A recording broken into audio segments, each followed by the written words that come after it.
So we are now awake for sure after Sorry about Lancelot. that. So, guys, just if you have any questions, just give us a sign, and Peter will answer all your questions. Um, but I was thinking with Lancelot. So you watched it now after how how many years? You said you. I don't even. 15 years maybe. Yeah. And I felt strongly again.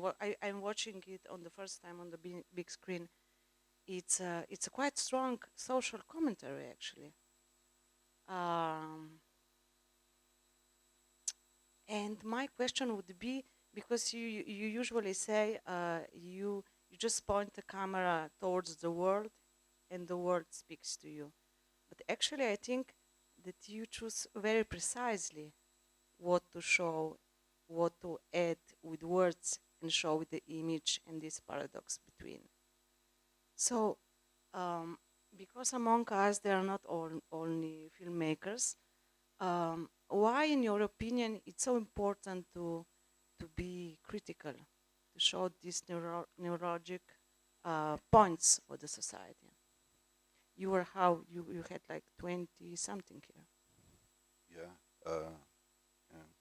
What year was it? Around 20. Yes. Yeah. So In the middle of a film school. so why do you think it's important to be critical, to to give us some social commentary with films, not only with literature and music and so, not just, yes, as Dennis says, entertainment.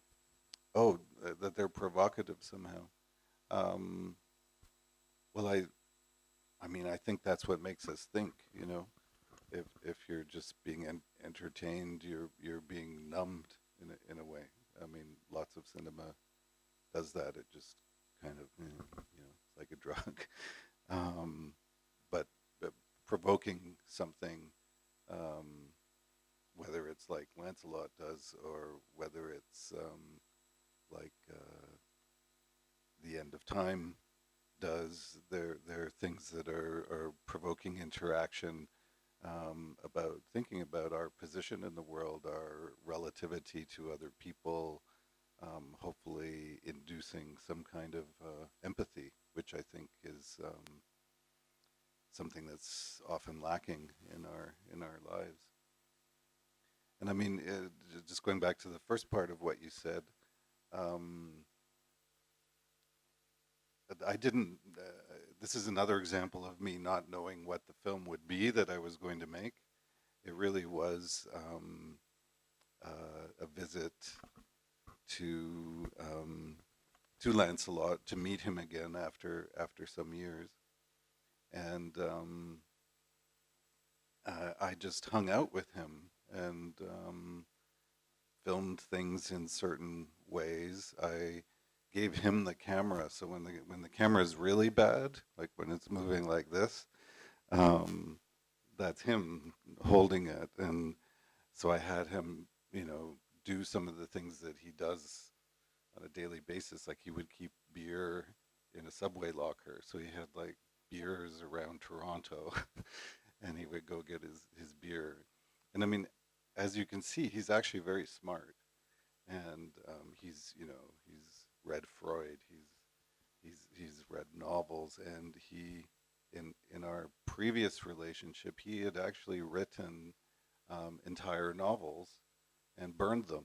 I said, "What did you do with those books you wrote?" He said, "I fucking burned them," you know. And he's also saying, "Yeah, I'm not like, I'd have nothing to do with my parents anymore, and fuck this, fuck that. I got nothing. I got nothing." Like it was kind of a trip he was on, and he wasn't like that before. And now, so his parents died, and he inherited some money. And I was telling you this yesterday. He looked in a magazine, a real estate magazine, saw a place, and bought it without actually going to look at the place. And it's like 3-4 hours north in Toronto in the woods, and like now he like, you know, cuts wood and lives independently and still thinks he's the fucking best, you know. A totally different person again. So I think I was thinking while watching it, I should really go visit him and make the next part of the Lancelot freely. I don't know if he still even calls himself. He probably does still calls himself Lance. He's maybe not free anymore. So in between, I just sketched your thought about you didn't know what you were shooting, but do you always shoot what you want to shoot in? Do you always make a movie you want to make? Yeah. Okay, so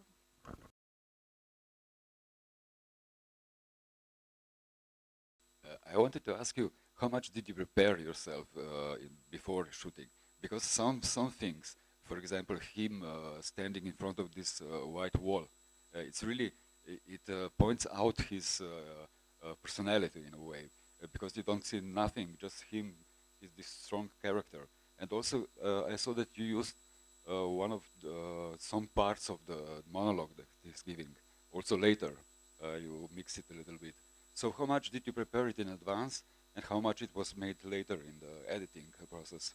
Yeah, I mean it's pretty much made in the editing, but I would start with the ideas. Like I asked him to that we would just do that opening sequence where it's just a still camera, and you talk to the audience, and no, I just said tell the audience whatever you want. And that's what he did, and he wouldn't stop. Like he just kept going and going, and it was like, oh, okay.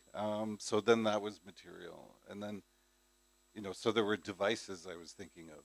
Like that was one device. The other was, well, to give him the camera, and to see what that gives in terms of material, and another was to hang out with him and his friends in his living room while they do what they do. So you have that footage, and then the other was interviews with him, which is where the vocal text that you hear is edited from, which is more of a, you know, person-to-person conversation where he talks about some of the values he has and what's important to him, and, you know, in his way, and then I edited that together. So the whole construction of the whole thing was made. Sounds like doom is arriving here. Was made in editing. And the other thing I did consciously was that we're sitting by the window and it edits on the beats. That was like an idea I had while we were hanging around. Yeah. The Raging Bull poster, it was intentionally, or it was just happened that it was in the cinemas that time? Yeah, it was in the cinemas, and if I remember right, I think I was talking to him about expressing himself. You know, like the whole thing was like, express yourself, tell me what you want, show it. And then he had this idea that that he would it's a bus stop, right? So he would kick the bus stop, and then we started filming, and then slowly the bus stop got destroyed, and of course I didn't ask permission to do that, but I thought it was smart to to credit the Toronto Transit System in the credits as though we had got permission. Yeah. One of the most special and amazing things in your movies is the sound design, and also in Raging Bull there is a very special work on sound. And you already said about music, but how did you become aware of the importance of sound, and how did you practice this? Because big idea of importance of sound is so clear already in Lancelot. Yeah, so I mean, the background we talked about already, the kind of relationship to music.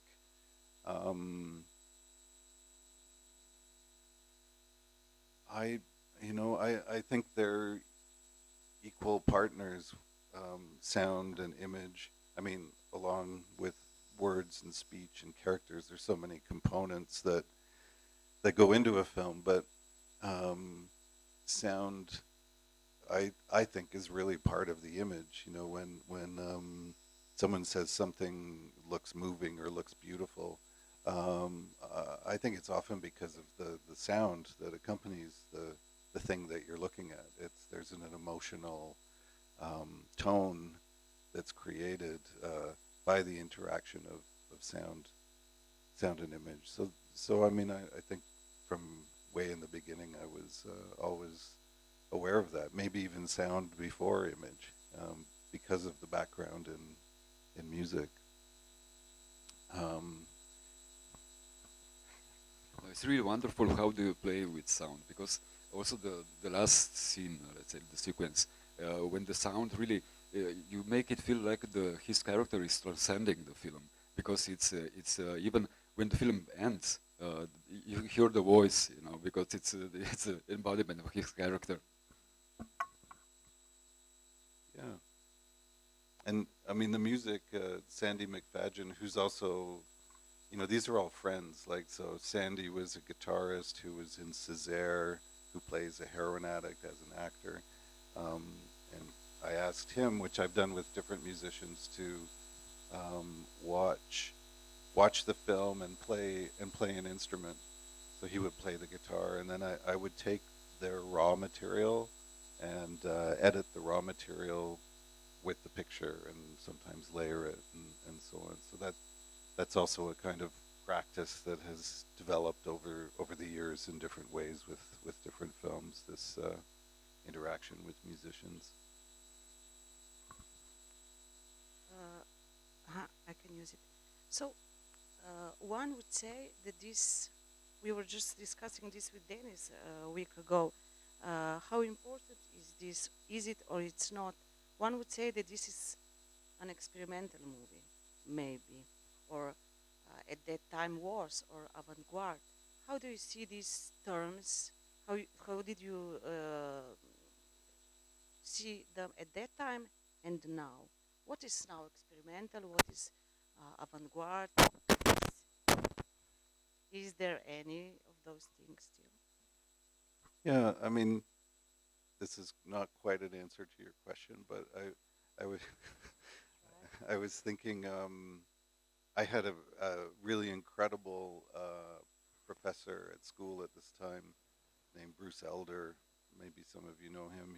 He's very, very interesting filmmaker, film theorist. He's written many books that are this thick, and he showed us the world of, at that time, you know, avant-garde film, experimental film, a lot of it coming from the scene in the United States. And he was kind of a professor I was in awe of, you know, like just the capacity of his thinking and the way he could analyze things. And so I kind of sheepishly showed him this film. It wasn't for his course, and he got really mad at me. He did? Yeah, he's just like, "What the fuck are you making a film about somebody like this for?" You know, he says like, "This is like a waste of your energy showing a person like this." You know, which I didn't agree with, but he's, Hope you did. yeah, and he's kind of crazy too, Bruce Elder. But it made me think of that while watching it, and yeah, what is experimental? I mean, I have problems with the different names of genres of documentary, experimental drama. Like, what do those things mean? I think a lot of that has just come out of a need for categorization, and a lot of the need for categorization has come out of commercialization. You know, it's like, well, how do you organize? How do you sell? How do you market? All these things start to give you categories to fall into.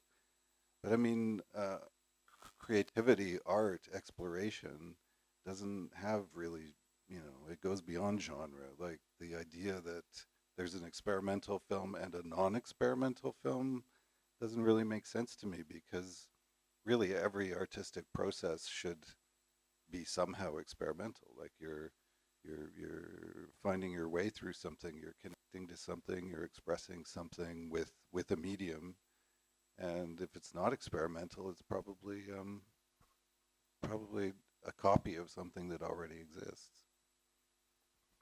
So, in those sense, maybe we should go towards a little bit towards Césaire. So Césaire was your first really, yes, yeah. Yeah, just one small question. Yeah. But it was kind of zeitgeist, you know, it's the spirit of the time. You know, this wish to broke with this conventional cinema, to do something different, to do something that it's completely out of this industrial way of doing cinema. Yeah, I mean, I was maybe in a lucky position because as I said, I was just a kid coming out of high school, getting into film school. I was really affected by the films that were coming out of Europe at the time, like Antonioni or Wim Wenders, Herzog. Those were heroes of mine. But then I had this teacher, Bruce Elder, who's the American avant-garde, and I kind of like was in the middle of it, able in a film school context just to do what I wanted. You know, encouraged as a student to not entirely do what I wanted, but they had the facility to allow you to make a film, and that was already a lot. And then we came to Césaire, which was there a question? Yes, no, maybe now I have another one. I would like to, because we want to show some of the Césaire, right? We want a little introduction, maybe. Well, if genre is not important, what is then genre versus reality? What?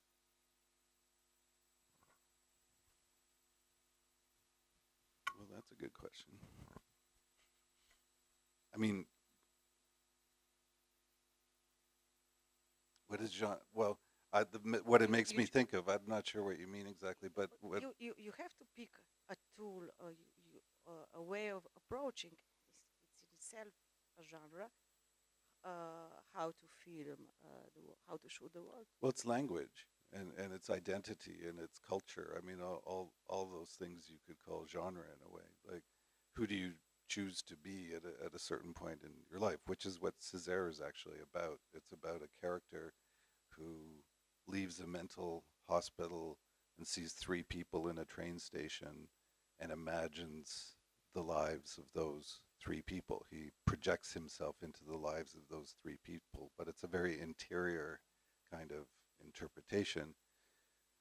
And it's based actually on a real person that I met when I took a year off school to work in a heroin rehabilitation center in Switzerland, where I was trying to make a film with the people there. Anyway, it's a kind of long thing.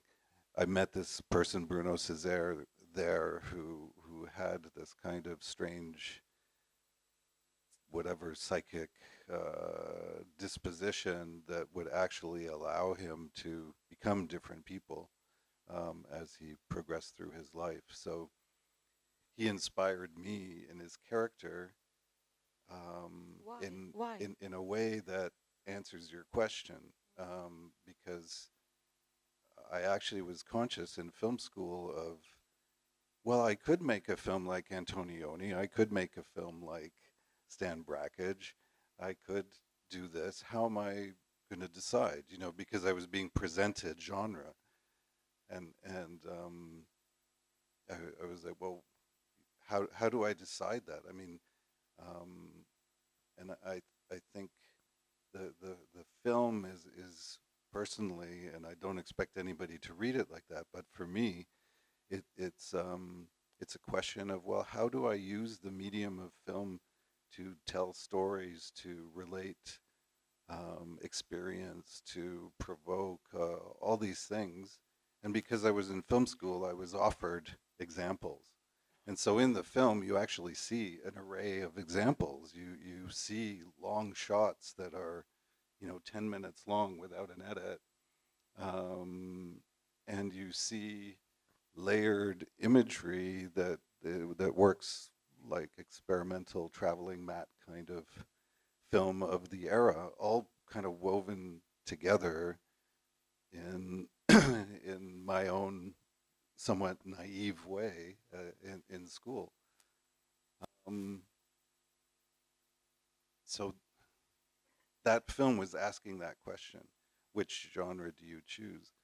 Um, and I think afterwards, as things progressed, I got more into the opinion that I mentioned before, is that I don't care about genre. Um, the only thing that determines the genre is usually who's going to pay for this, you know. And documentary, luckily, has become much more expansive in now, I would say, the last 20 years than it used to be. It sort of accepts the fact that it's an exploratory process.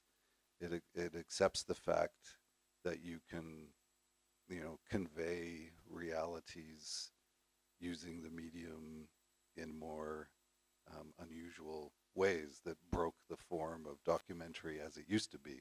Because documentary used to be very rigid, just like, you know, kinds of narrative films, but I think that's changed. And there's a festival in Switzerland who has the name, well, Vision du Réel, which I think is a really good, is a good name, and it was a significant name in the development, I think, of a lot of the festivals in Europe. You know, visions of reality. I think that's a good genre. Yes. Before we watch the clip, can you explain us why did you decide to spend like 8 months in this hospital with Eddie? It's a so the background story in that. He's kicking out. No, he's kicking out of school. No. Yeah, I got kicked out of school in high school.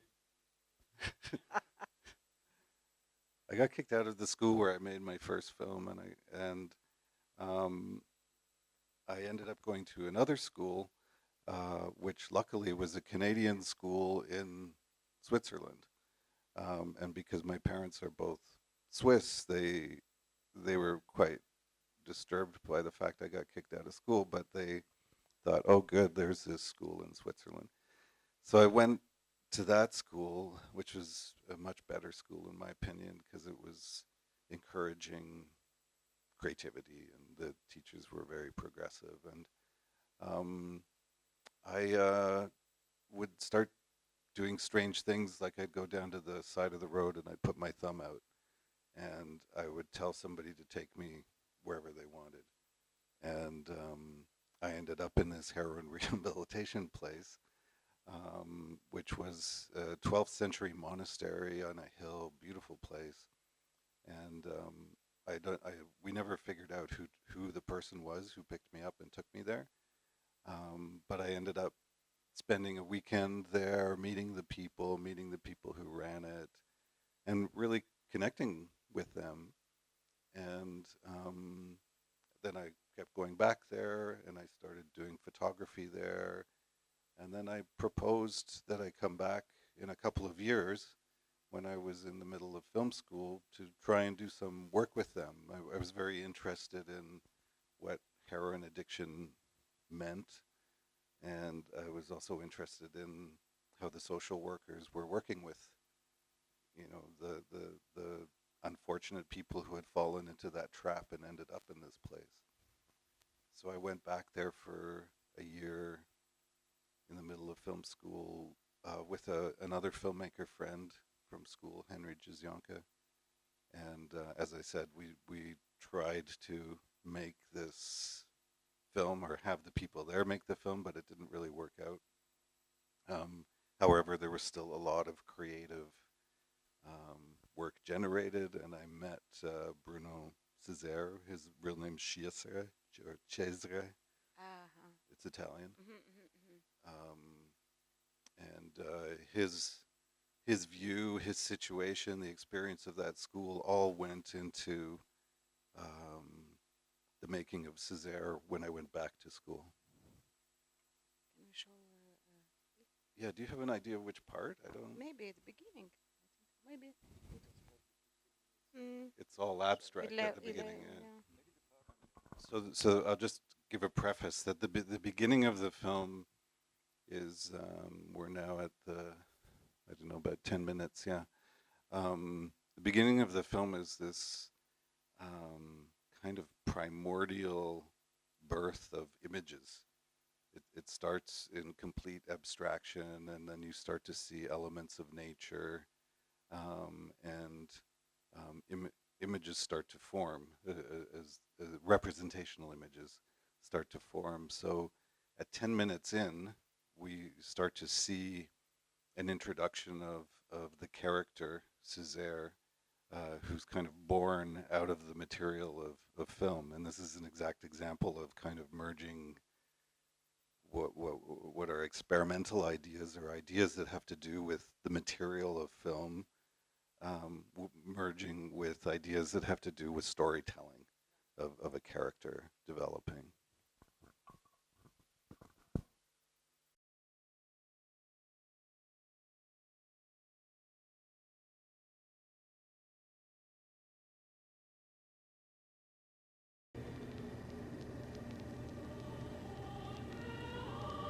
Hello. Yeah.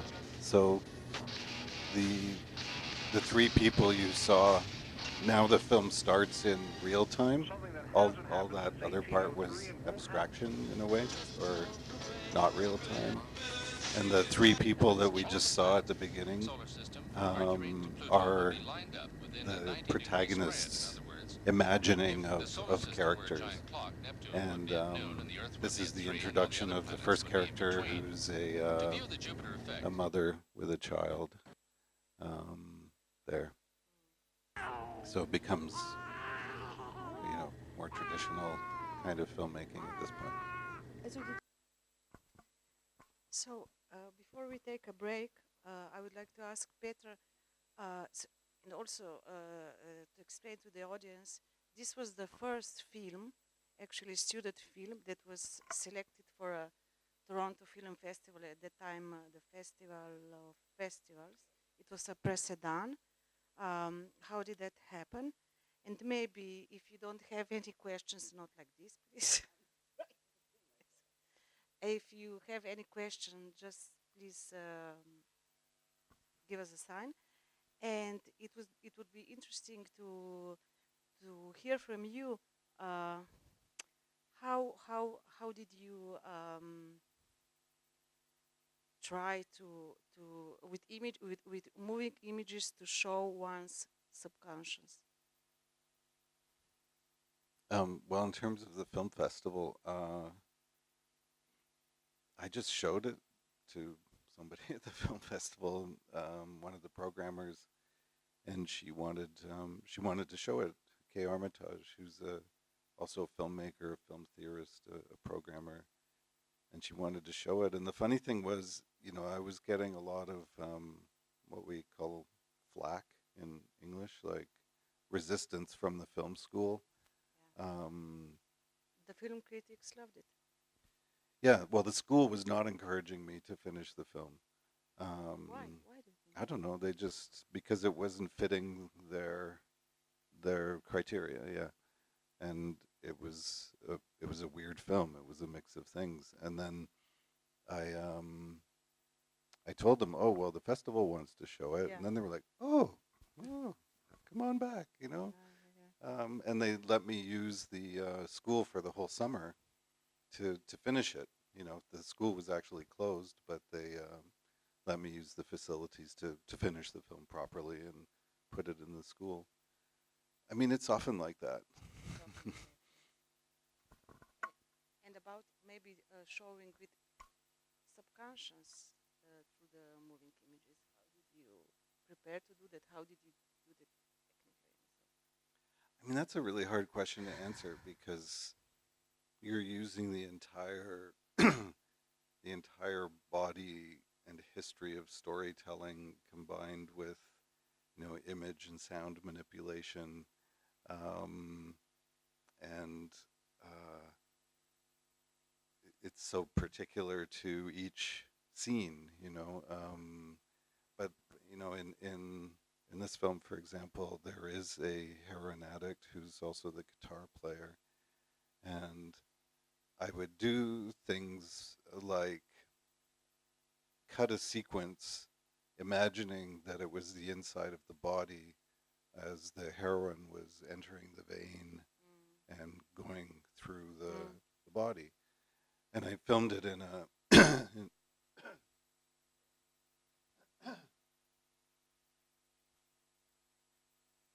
I filmed that in an abandoned mill, which had this extraordinary architecture and damage to it, and I really saw that as the inside of the body. So I was invoking that feeling through the language of images. But a lot of it is, you know, rhythm, how you move from one thing to the next, the kind of cognitive things that appear that are symbolic, that we understand as symbols, and they mean things to us in a common way. Yeah, it's a really hard answer to question to answer in general.